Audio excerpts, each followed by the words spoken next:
Podstatné pre mňa aj tak ešte stále zostáva to, čo sme už na začiatku prvej tlačovky deklarovali, to je spájanie. Poviem za seba. Ja na komunálnej úrovni, keď som kandidovala, tak sa mi podarilo spojiť na moju kandidátnu listinu 5 pravicových strán. Takže viem, že ak je ochota, tak sa to dá. Čo sa týka dôvery, tak ako si dôverujeme my v našej strane, chcem, aby nám dôverovali aj naši občania.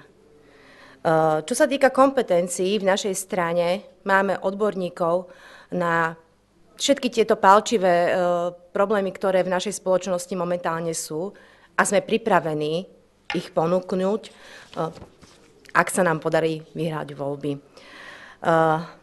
Tí, ktorí sa stotožňujú s týmto, čo my deklarujeme, tak by som ich rada tu z tohto miesta vyzvala, že sme pripravení s nimi spolupracovať, nech sa k nám pridajú.